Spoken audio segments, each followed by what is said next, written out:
badass enough to be a Star-Lord knockoff. It fits right at home with the cast of Concord. At least it's got the meat container though, that's pretty good, I like him. Rose Quartz is the best chroma, 4 out of 10. Odyssey Sivir, okay, be honest, you forgot this one existed too. I don't remember. Which is funny, right? Pretty much all the other Wave 2 skins I've remembered because of how much they missed the mark, but Odyssey Sivir has been almost entirely forgotten for being so mediocre. Aesthetically, she fits Yeah, the well second enough in wave the wasn't Odyssey impressive. universe, a fine enough color scheme, I'd say she'd be right at home in the first wave, but I can Oops. never forgive this The only thing that kind of worked out, I think, was Kozik's skin, because he kind of looked like somebody from Halo.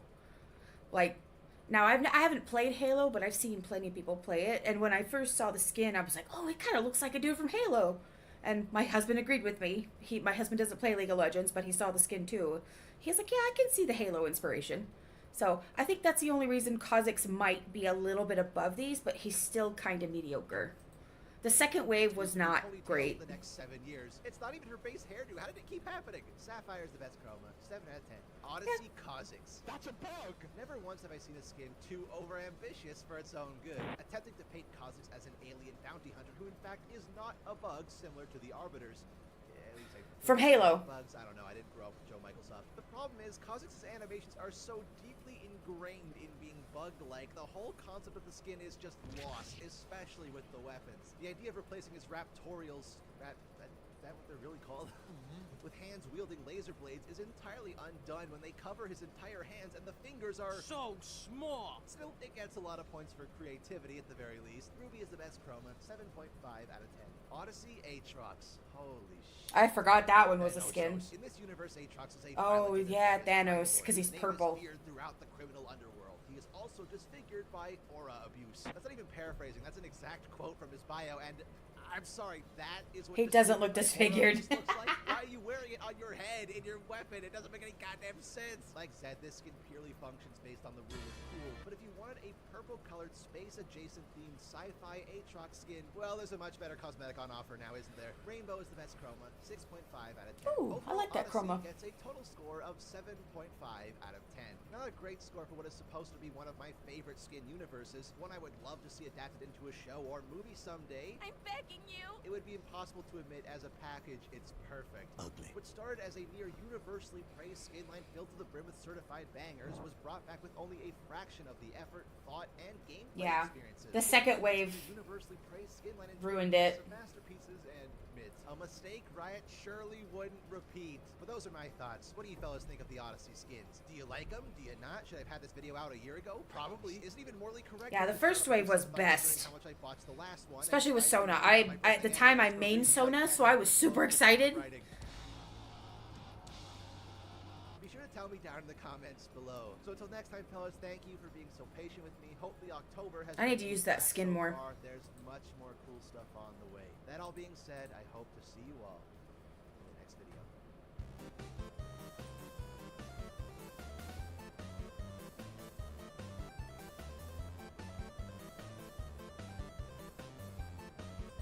It's relatively unlikely that Oh, you've ever known someone who is a pathological liar in your day-to-day life. No, I don't really know how to start this video. It should have been out a year done ago, hearing so about thank you to all the Chris. people that reminded me to do it. What's his name? I forget his name, but well, maybe there's no details, but I'll watch it later. That video's like an hour or 2 hours long.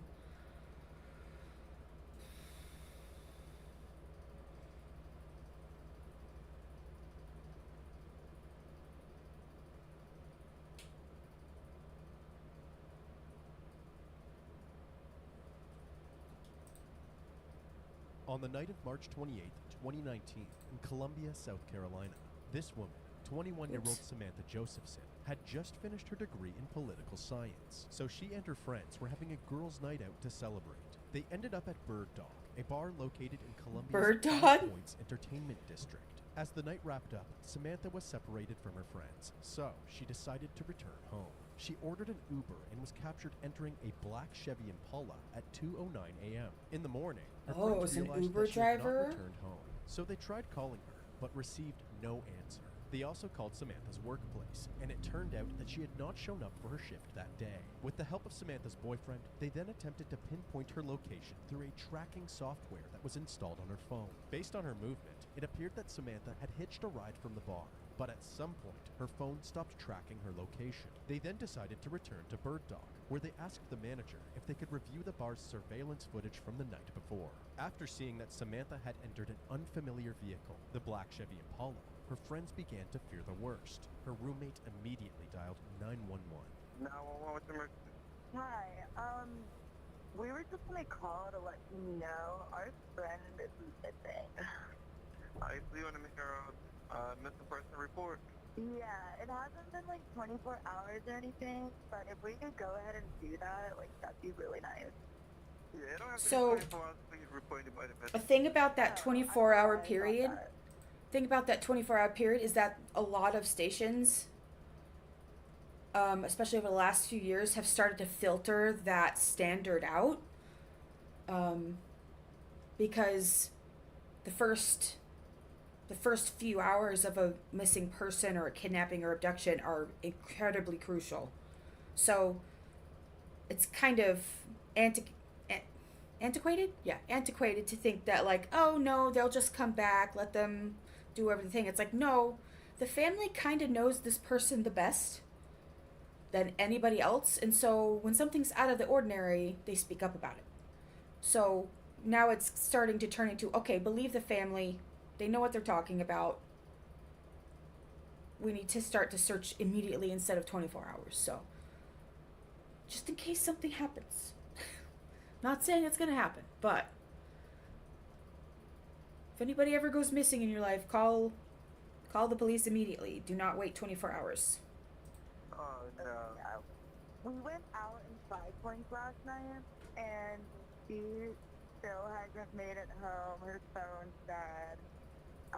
We don't think she, like, went home with, like, a guy or anything. Like, we're, like, actually, like, worried. So, Alright, what is her name? Samantha Josephson. She goes by Scamming.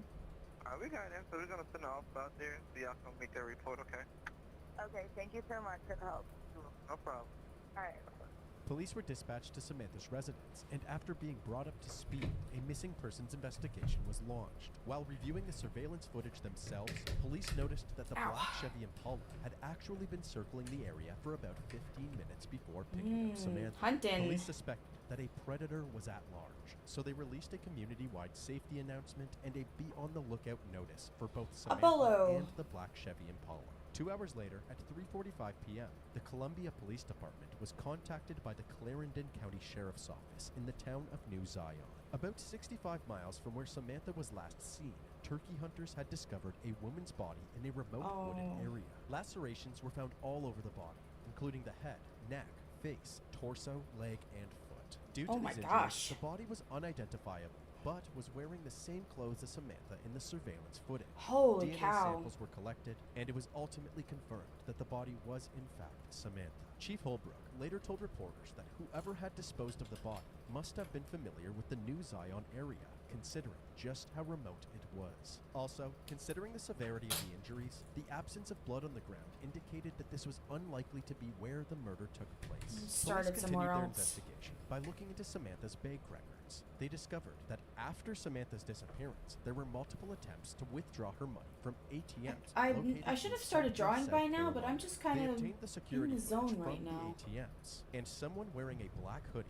leather jacket, mask, and gloves in can the be right seen attempting to spot. use Samantha's debit card. The next transaction on the bank records led law enforcement to a Wendy's. This security footage captures the same person, now in the black Chevy Impala with a white sheet covering the back seat.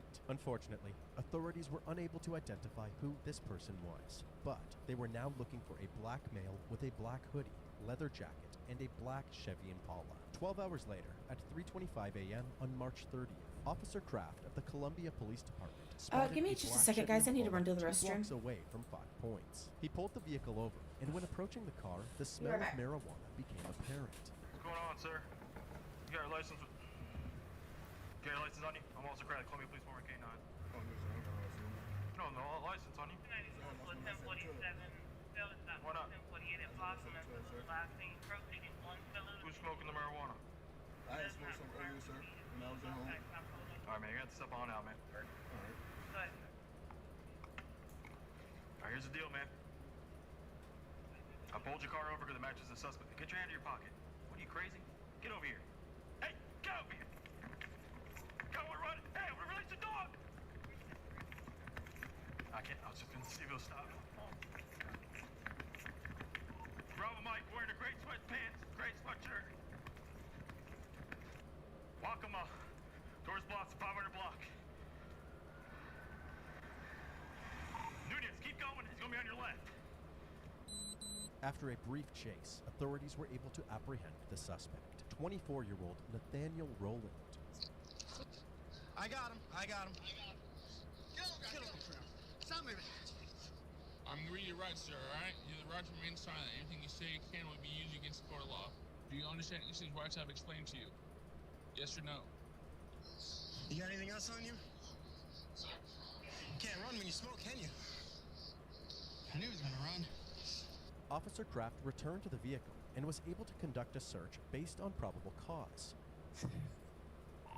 Temple, I'm gonna go back to the car. During the search, he found a pink key labeled Room, a USB stick, and a pink iPhone. He suspected that these may have belonged to their 81, which is police code for missing person. Hey, do you know what kind of cell phone our 81 has? What one from that was reported today? I haven't heard anything about it. That's why I stopped, because it matches the description. Okay. I'm finding the girl's cell phone and the girl's keys in the driver's seat. Yeah, that's a pink iPhone. Pink keys with a USB drive. Good for students. Right, yeah. And the keys labeled Room. Yeah. It's kind of weird. They also found a large amount of blood in the back seat and trunk, along with blood-stained gloves, bleach, wet wipes, and an eviction letter. Kraft asked the passenger, Maria Howard, if she had noticed that there was blood in the back seat. Apparently, she didn't. Additionally, they discovered a footprint on the back seat window, and that the child safety locks on the back doors were activated, making it impossible to open the doors from the inside. Police declared the vehicle a murder scene, and it was sent to the crime lab for testing. Hey, man. You're not under arrest, okay? He's gonna be detained. You're just being detained because the vehicle matches a suspect vehicle of a crime that committed earlier, okay? Nathaniel was arrested and charged for the murder of Samantha Josephson. Both him and the passenger, Maria Howard, were brought to the station for questioning. Nathaniel's clothes were collected and DNA swabs were taken for testing. Talk. Okay. You saw activity going on around your car. Okay. She bled in the back of your car. 21-year-old. 21-year-old girl. See you video. Awesome. According to Nathaniel, on the night of Samantha's disappearance, Okay, I'm he was back. at a party and Thank let you so a much friend for borrow his waiting. car. However, he would not provide names or any other relevant details to corroborate his alibi. When confronted with the surveillance footage, he insisted that the person at the ATM Wait a second. and in the car Okay, was not I'm gonna him. finish He was up. adamant that he did not go to the You know what, Fox actually, that night I'm and not gonna never finish it went to New Zion where Samantha's body was found. Be that as it may, Nathaniel I'm actually going to grew up swap in New Zion, and cameras his or parents swap still scenes real quick. resided there, merely 1 mile from the body disposal site. So, there was a good chance that he was still familiar with the area. Victim was found deceased. And we're gonna get to drawing. Where you're from. But these observations weren't enough to prove that Nathaniel was guilty. Not long after this interview, the DNA results for the blood in Nathaniel's car confirmed that it belonged to Samantha. They immediately That's brought good. Nathaniel back to the Hair's interrogation bugging room me. to confront him with the new evidence. There's blood in your car. It's positive. It's her blood. Okay? Just because your blood is my fight means I was going to do. I didn't commit the crime, son. I did not commit no murder either. Unfortunately, Nathaniel does have a point here. The only evidence suggesting that he was in the Chevy Impala on the night of Samantha's disappearance is the low-quality security footage from Wendy's. So the detectives shifted their focus to Maria. Although she had told the officers that she never noticed the blood in the back seat, she later admitted that this wasn't true. Apparently, on the night of Samantha's disappearance, Nathaniel was at Maria's home. She went to bed at 1:30 a.m., but when she woke up in the middle of the night, Nathaniel was gone. At 5 a.m., Maria texted Nathaniel that she was going to be late for her shift at McDonald's if he didn't come back with the car soon. He eventually did, but she was about 40 minutes late to work. On the way to work, she noticed the blood in the back seat, and when she asked him about it, he told her to mind her business. After finishing her shift, she returned home and saw Nathaniel frantically cleaning the car with blue surgical gloves, bleach, and wet wipes. Later that night, Maria saw this clip on the news stating that Samantha Josephson had disappeared after getting in a car that looked exactly like Nathaniel's. Columbia police say surveillance video shows the 21-year-old getting into a dark car, possibly a Chevy Impala. A license plate number was not immediately available. Apparently, she didn't call the cops because she was scared of what might happen. Sorry, if I'm setting Nathaniel some things found up real out. quick. When asked why she initially lied about noticing the blood, she said that it was an accident and blamed it on being too tired to think straight. Since Nathaniel was at Maria's house following the crime, she agreed to a search of her residence. During the search, a double-bladed multi-tool with blood on it was recovered from the trash, along with a bunch of wet wipes, paper towels, and clothes covered in blood. The same clothes from the ATM footage. When inspecting the leather jacket, investigators noticed what looked like fingernail marks being dragged down along the side. If the mountain of evidence thus far wasn't conclusive enough, more DNA results came in. Swabs from under Nathaniel's fingernails had traces of Samantha's DNA. The blood on the clothes was also tested, and it too belonged to Samantha. At this point, authorities were confident enough to prosecute Nathaniel, and a court date was set. Nathaniel's parents were interviewed in the following days and were certain that their son had no part in the crime. You done made this thing so bad. I want to know if you did this thing and tell me. That's all I want to know. Tell me the doggone truth. A tearful plea from Henry Rowland, the father of accused killer Nate Rowland. His parents say they were shocked to learn their youngest child is now charged in the death of Samantha Josephson, whose body was found less than 3 miles from their home. Nate's mother, Loretta, says her son is innocent. Loretta is such a pretty name. And when I talked to him, and I talked to him yesterday, and he told me, he said, that wasn't him, and I believe him. He said, that's not him. The couple's other son says Nate was not in the car that surveillance video shows the USC student getting into. My son was telling me that Nate passed out at a house party. He checked his pockets when he woke up. He checked his pockets. He didn't have his keys. So he walked outside to try to find his vehicle. He found the vehicle. He has a nice seen voice. the keys and seen all the blood inside the vehicle. There's a nice bass to his voice. Nate, but this is what his father wants him to know. But if you didn't do it, I'm all out for you. Okay. You ain't got to worry about it. I'm behind you 100%. And I know he told my wife he didn't do it. And I know my wife ain't gonna lie about something like that. So I'm behind him 100%. But I can tell you one thing. My son is innocent. And I know that from the bottom of my heart. Whether it be denial or a genuine belief in his innocence, their plea hardly mattered at this point, as the evidence was quite damning. About a month and a half after Samantha's murder, the 2019 graduation ceremony at the University of South Carolina took place. There was an empty seat where Samantha would have been seated. Aww. Fellow Gamecocks, we must ensure that what happened to Samantha will never happen to any college student in the land or any person ever again. We'll ask, what's my name, before getting into any rideshare vehicle. That will certainly save lives. Class of 2019, on the count of 3, as a pledge to ourselves for our personal safety and to honor Samantha Josephson, why don't we repeat on the count of 3 all together? What's my name? My name is Samantha Josephson. 1, 2, 3. What's my name? My name is Samantha Josephson. Samantha's family received her degree on her behalf. Leading up to his trial, Nathaniel's family started a GoFundMe proclaiming his innocence to help pay for his legal fees. It had raised $240 in 7 donations before being deactivated soon after. Nathaniel's trial began on July 19, 2021. Prosecutor Brian Gibson presented his opening statement. Ladies and gentlemen of the jury, March 28th, 2019 was supposed to be a celebration. Samantha Josephson and friends were gathering together as a celebration of life. But what they didn't realize, what they could never have realized, is that the defendant, Nathaniel David Rowland, had his eyes firmly fixed on Samantha Josephson.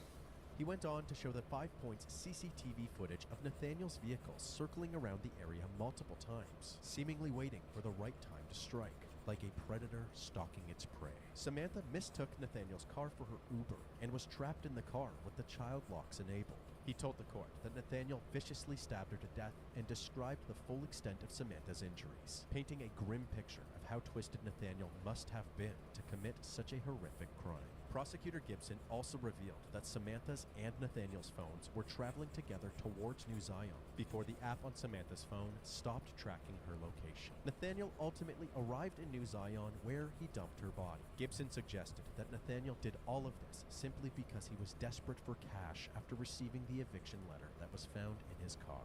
With all things being considered, the simplest explanation is the truth. We believe that the simple explanation is that Nathaniel David Rowland kidnapped Samantha Josephson. We believe that the simple explanation is that Nathaniel David Rowland murdered Samantha Josephson. And ultimately, after you hear all of the evidence in this case, we'll be asking that you return a verdict of guilty of all counts, because he is indeed guilty in all counts. Thank you for your time. Thank you for your patience. During the defense's opening statement, defense attorney Alicia Good said that the investigators actually collected several foreign DNA samples from Samantha's body, but none of it belonged to Nathaniel. Ladies and gentlemen, I want you to hear this number again, and that is 0. That's the amount of DNA on Samantha Josephson's body that matches Nathaniel Rowland. 0. It's not on her clothing. It's not under her ripped and torn fingernails. It's not on her ankles. Ladies and gentlemen, there's 0 evidence that Nathaniel Rowland was the one that kidnapped and killed Samantha Josephson. One of the key witnesses was Maria Howard. Maria gave a more detailed account of Nathaniel's suspicious behavior the day following Samantha's disappearance. According to her, when she asked where her work visor was, Nathaniel said he threw it away because it was covered in blood, and any further questioning regarding the blood was shut down. What did he tell you? It had blood on it. I'm gonna need you to repeat that. It had blood on it. He told you that the visor had blood on it. Yes, ma'am. What'd you ask him? Why would the hat have blood on it? And what'd he tell you? Mind my business. Mind your business. And what, if anything, did you notice about the car at that point? That it was like dry blood in the car, on the dashboard and beside the seats. And where else did you see blood? In the back seat. What did you do when you saw the blood? I asked him, why is there blood in the car? Did you hit a dog? And what did he say? Mind my business. Maria was then asked by the prosecutor why she did not think to call the police after seeing the news report about the investigation. Can you again explain to the jury why you didn't call the police then? Because I was scared. Scared of what? For my life and my child. No further questions, Your Honor. Another witness was a man named Oshimer Williams, the owner of a phone repair store named Cellular City. On March 29, 2019, the day after Samantha's disappearance, a man driving a black Chevy Impala came into the store to sell a pink iPhone. When Oshimer was inspecting the phone, he found it peculiar that the wallpaper was a Christmas photo of a white woman. They couldn't agree on a price, so the man left with the phone. After the news broke of Nathaniel's involvement, Oshimer realized that he was the man who had entered his store and immediately contacted the authorities. Were you working in your store on March 29th of 2019? Yes, ma'am. I remember, someone trying to sell me a phone that morning. Do you remember what the person was wearing when they came into your store? Yes, ma'am. I want to say he had a black hoodie on. Do you see the person who tried to sell you the phone in the courtroom? Yes. Where is he? Yeah. What does he have on? In the blue shirt, tie. Please let the record reflect that he has identified the defendant, Your Honor. It does. Thank you, Your Honor. No further questions. Forensic specialist Thomas Beaver took the court through the many stab wounds that Samantha had sustained. He testified that she had been stabbed over 100 times. When she presented cow. you, what was it that you saw that grasped your immediate attention? There were two things first. The first thing was that she had an extensive amount of insect activity on the surface of the body. And the second thing, pretty much at the same time, was that she had many stab wounds over the surfaces of the body. And you mentioned the number 100. Were you able to count the number of stab wounds as you observed Ms. Josephson's body? Yes, it's over 100, I think somewhere around 120. Dr. Beaver went on to say that Samantha had lost so much blood that he struggled to get enough blood for a routine testing. He also identified the murder weapon and presented it to the court. This knife has two blades, and they are relatively parallel. They are bent at the tip, and They're the size appropriate for the wounds that I saw. This is the weapon. The investigator who took pictures of Nathaniel after his arrest also testified. During cross-examination, she acknowledged that despite Samantha's fingernails being broken and having male DNA under them, there were no marks, scratches, or any other signs of a struggle on Nathaniel when he was brought into the station. But again, you don't see anything on him, right? In what terms? On his face, as far as scratches? As far as scratches, no, I do not. You don't see any marks? I do not see any marks on his Cuts? face. I do not see cuts on his face. Same thing with the arms? Same thing. Both sides? Correct. And his hands? Both Yeah. sides? Correct. Thank you very much. I have nothing further. During the closing arguments, prosecutor Dan Goldberg summarized all of the evidence presented and ended his statement with a creative plea for a guilty verdict. Use your common sense to see a clear picture of what happened March 29th, 2019. The clothing, where the body was found, a mile from his house. All of the videos showing the Impala. A Mountain Brook, all the trash is found there, the blood, the knife, all the things tying him to that location. The forensic analysis of the phones, the fingerprints, the autopsy. When the smoke is cleared, the picture comes clearly into focus. And there is only one reasonable conclusion.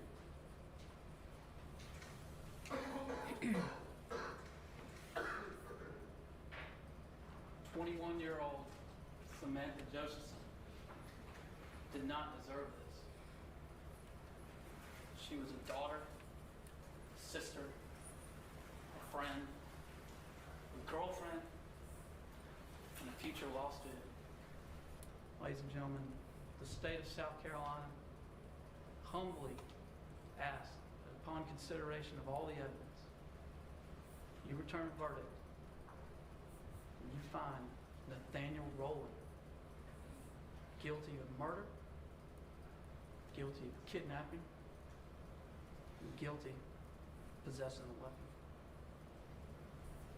Thank you. The defense pushed back, claiming that the state's case was purely based on circumstantial evidence and that they were ignoring key facts to build a ludicrous narrative. Nathaniel Rowland did not have a mark. Visit Raven734's KO5 page at https://ko-fi.com/raven734?ref=Twitch. Wow, that's a debris right here. That the state wants to just brush off like they're no big deal. They do matter. DNA evidence does matter. Her blood being in the car and Nathaniel Rowland driving the car does not mean that he is the one that killed her. What I can ask of you is to not let your emotions dictate your decision. Don't let your emotions, the fact that this is a sad, tragic, heartbreaking case, dictate your decision when you go deliberate. That's what I can ask of you. The state has not proven that Nathaniel Rowland kidnapped Samantha Josephson. They have not proven that he has killed her, and they have not Where proven is this that he had a line weapon here? during those crimes. They have failed at meeting their burden. I ask that you find him not guilty.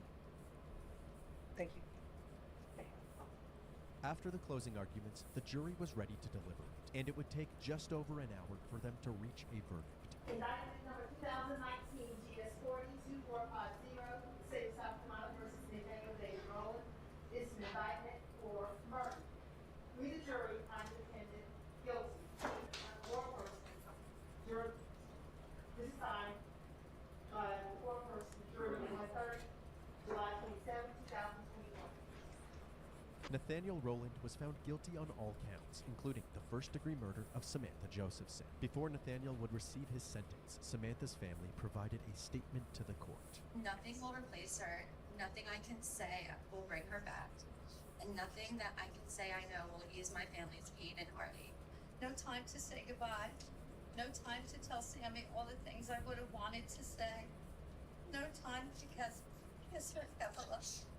Nothing but memories can fill the emptiness of Sammy's passing. He is pure evil. I pray that he feels Samantha's pain. In here are over 90 impact statements of friends and family of how they've been devastated for the last 28 months. I have repeated nightmares and visions of him, the monster, stabbing her.